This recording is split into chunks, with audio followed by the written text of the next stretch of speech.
Today on the Happy House, presented by Creative Kid Stuff, we've been invited by GreaterGood.org to visit a very inspiring project in Cambodia. And then, the Happy House is in Kenya today. That's right, I said Kenya. We're here to see some of the amazing projects GreaterGood supports. Hi, I'm Happy. I learned early on things are much easier with a little help. I also have a few tricks of my own to share. It's go time, people. Welcome to the Happy House, presented by Creative Kid Stuff. The Pon Harry Lee Foundation helps children throughout Cambodia receive education. We also have the opportunity to make a meal for some pretty hungry kids.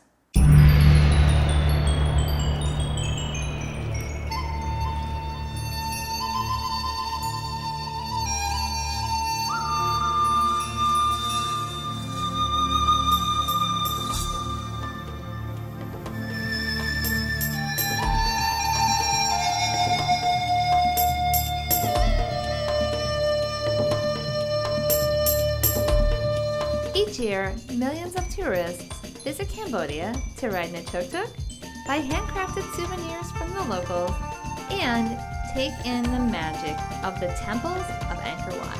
For the king, when he came on the elephant back. So this is the elephant special entrance, yeah. Imagine if you were king and queen and then sit on the elephant and step out from the elephant back to the temple. I need to get an elephant entrance built for my house. Our tour guide today is very special. Her name is Pon Harry Lee, and she's no ordinary tour guide. We came to Cambodia with GreaterGood.org specifically to meet her and learn her story and life mission to help rebuild a country still trying to recover from a tragic past. Her life story is obviously a very compelling story of a human being's triumph over a lot of tragedy. So when she was a child, her father was a secondary school teacher. A lot of her aunts and uncles were educators, so she came from a family of teachers. Education was very important to her family. The day that the Khmer Rouge marched them out of the city and into the work camps, she was in the middle of the 7th grade. Mm-hmm. Some of them survived the genocide, some of the children. The father obviously didn't. He was eliminated for being an educated man. Pon Harry, because of the fact that there were no teachers left in the country, when the Vietnamese were occupying Cambodia at that time, anybody who had a 7th grade education was sent to teacher training school for 3 months, and so she became a primary school teacher. Mm-hmm. It was her passion to be a teacher, and she felt like she was following in her father's footsteps by being a teacher. She was very proud to be a teacher. Then her mission became, I need to go into these communities where the perpetrators of this genocide are and educate their children. Mm-hmm. If you go out and try to make some change over here, maybe that wouldn't ever happen again. Obviously she wants that. And there's a little piece in her very pure heart of just revenge to go into those communities where those old soldiers are and grab their children and bring them to school and just turn everything around on them during their lifetime. Gives her a great pleasure. A great pleasure. The Pon Harry Lee Foundation is helping close to 3,000 children in northern Cambodia. Their mission is to give children who are living in rural poverty access to quality education. They nourish them and they give them safe places to live. We're at Kake Primary School in Cambodia, and all of us are helping prepare a very large meal for the students. This isn't a meal that they get every day, it's a very special meal. As soon as we arrived, all of the students gathered to begin help unloading supplies and jump in on preparing this meal.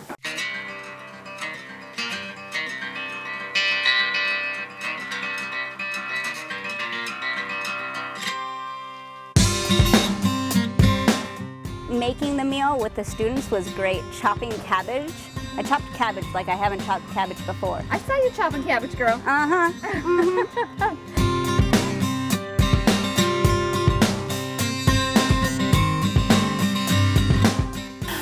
I have never made this much chicken in my life. This meal we call a special lunch A special for the lunch. children because every day they eat at home not very good. So when we can provide them some lunch per month for good, for make them healthy. Are you hungry?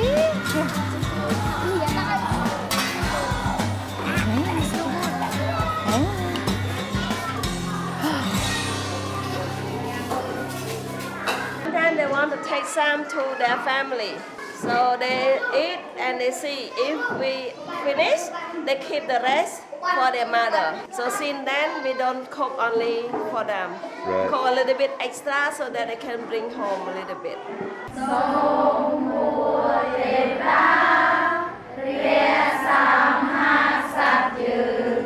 These are 56 girls that are from various districts inside Siem Reap province. And the place where they live, school ends at grade 9. Okay. So they can't finish high school in a lot of the places in the rural area. So these girls are all top of their class. So we're choosing one girl from each district, top of the class, and bringing them here. The last 3 years, consecutive years, 100% of the girls here pass the exam. That's incredible. The first 2 girls to ever go to engineering school at university in Cambodia came out of the storm 2 years ago. The girls here are fierce, highly motivated. I understand you want to be a journalist, is that right? How did you even know about that or dream about that? Before, I didn't think about journalists, but when I come here and I see the world, I just want to do a journalist because journalists can get a lot of news from the world and inside to tell other people about the happens problem in the social. Hold on, I have a question for you. Take the camera. Come here, sit down. Okay, now you interview her. How is different between Cambodia and your country? Oh, that's a long conversation.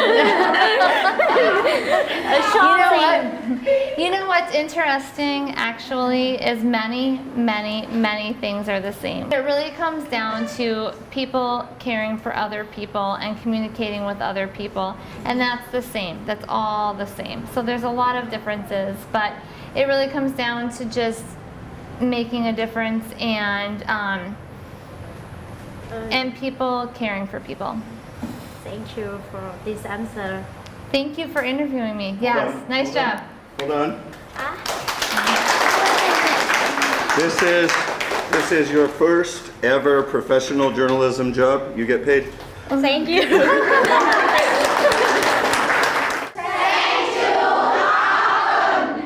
Every one of those girls that you met at the dorm yesterday has an amazingly compelling story about what they have done to get their education. Inspiring every single one of them. Yeah. They really have to be focused and work for it. It's not going to just come to them. No, it's a very difficult road that they've got to go down. And as they go down that road and meet success along the way, I think it empowers them to continue. And that's the thing that we constantly try to do, is serve up a lot of stuff that will help them be successful so that they can stand on that and have the power to push themselves through. Yeah. That's great. Yeah. It's really great work that this foundation is doing. Thank you. It's an honor to be doing it. Yeah. Thank you so much for joining us on the Happi House in Cambodia. Up next, we're on our way to Wildlife Works. We'll take an up-close look at just a handful of the programs they do to protect animals and foster community.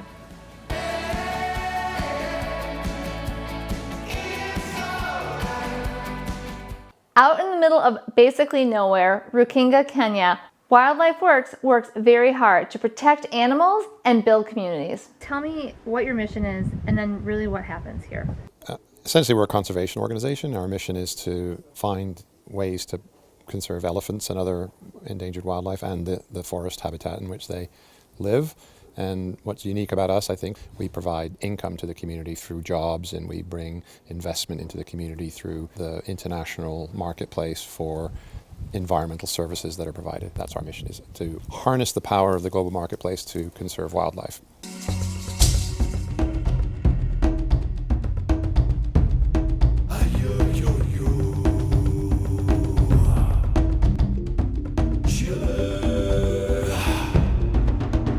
Wildlife Works project here in Kenya, we call it the Kasagao Corridor Project, is 500,000 acres, so 500,000 acres, and it covers the land that lies between Tsavo East National Park and Tsavo West National Park. So those two national parks have a gap between them of about 70 miles, and that gap was where the communities were starting to clear and for farming. But the elephants don't understand the gap. They don't know there's a gap there. There is no fence on the park. And so traditionally they've moved back and forth between these parks seasonally for food or water. And so the goal of this project was to protect that corridor for elephants and make sure that they would always be able to migrate through this corridor from the two national parks. This is Eric Sagwe, he's our head of security, head ranger. And these are some of the sections of rangers that we have.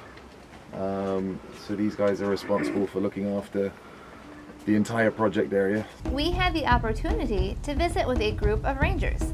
This group protects 500,000 acres of land on foot, walking 20 miles each day.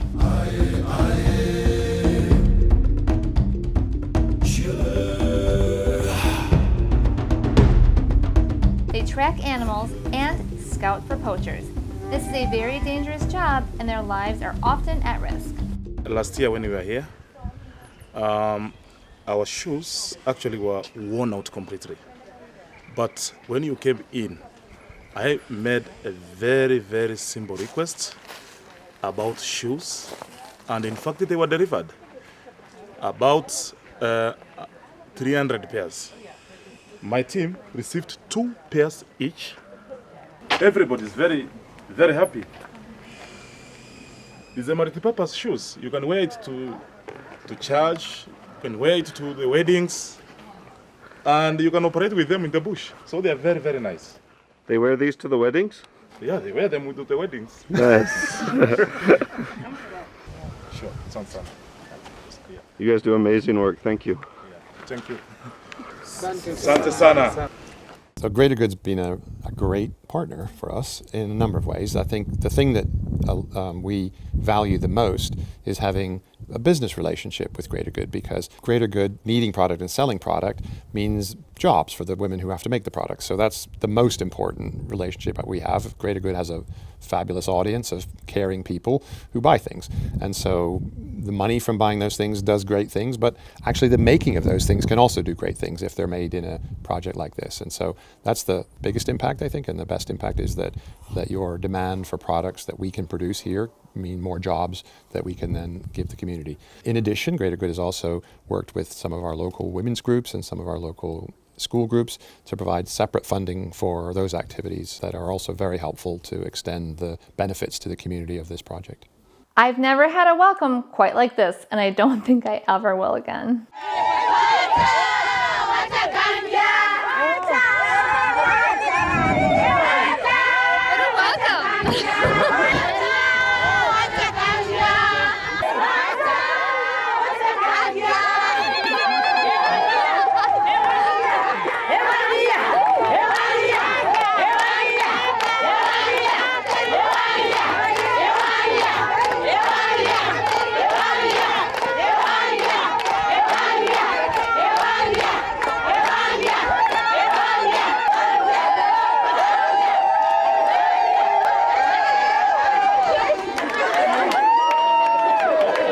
We're out in the community visiting one of the many groups Wildlife Works supports. Today we're visiting a women's group who specializes in making beautiful baskets. I think I'm going to have to get a few myself because I love baskets. This is one of the ways Wildlife Works has reached out to the communities containing over 100,000 people to include them and provide them with a way to earn income.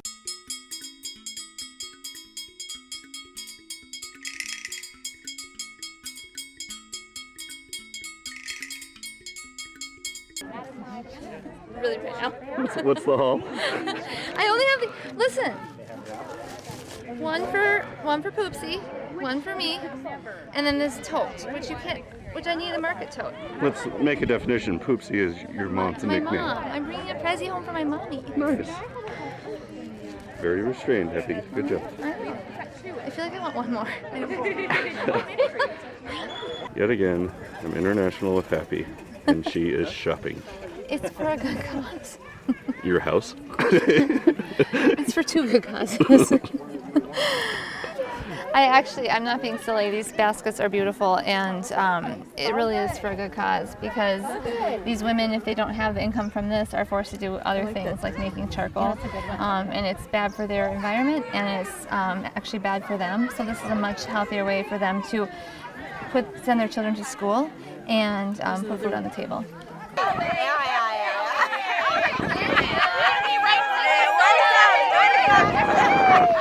Welcome again.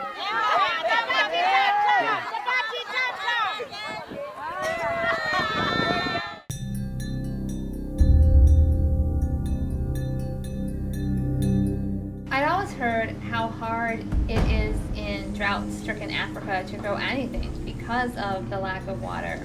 The innovative gardening staff at Wildlife Works does things by trial and error. It's really impressive. They're patient, and they come up with solutions that really work. Their garden is flourishing.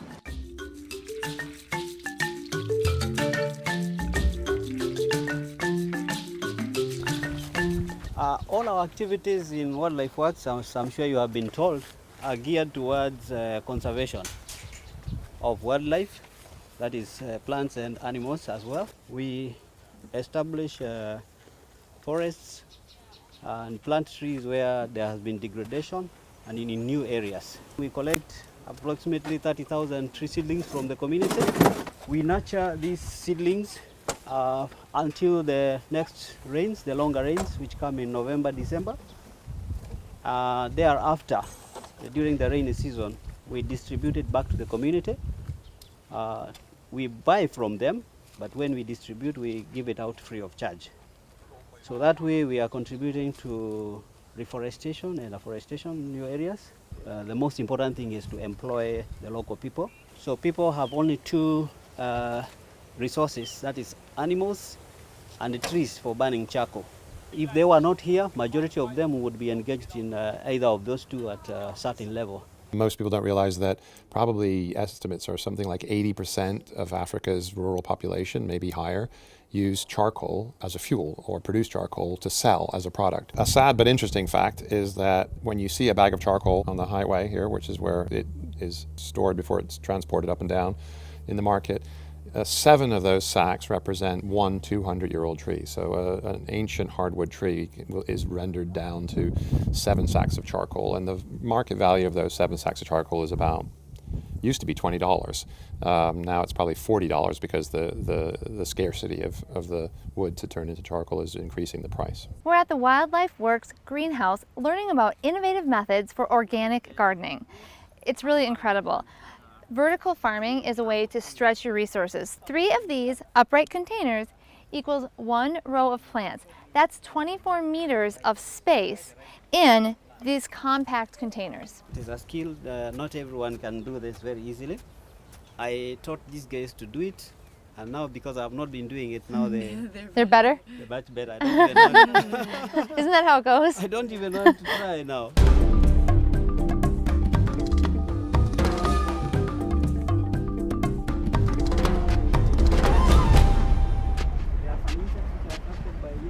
Lynn, they're growing ginger here. You gotta smell this. It's so good. It's crazy. Take it home. It's all about conservation. I'm not taking anything. Well, he picked it. So. I know. I am so impressed with everything and how smart they are. And I actually asked him how he learned to do all of these things and what his training was. And like everything Wildlife Works does, it's so collaborative. He said he learned from people along the way. He's been doing this for 25 years. Sometimes he reads things, but basically people, when they find something that works, they share it with him. When he finds something that works, he shares it with others. So it's just such an amazing community here. Here, give me the ginger again. It's so I'm good. in heaven. I know. I don't want to leave this place. They're all checking us out. I don't like the look in his eye. I know that one like kind of Yeah. squared up with us a little bit. We ended our Kenya adventure with an amazing safari. Seeing all of these beautiful animals in their habitat is proof that GreaterGood and Wildlife Works truly are doing great work.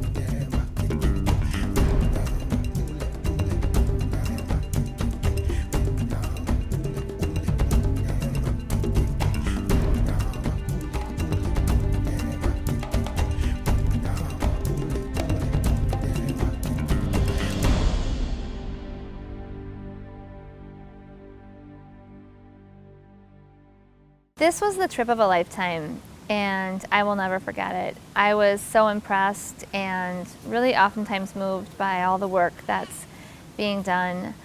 But there's honestly so much left to still be done. So to learn more about GreaterGood and the projects they're involved with and how you can help, visit thehappyhouse.com.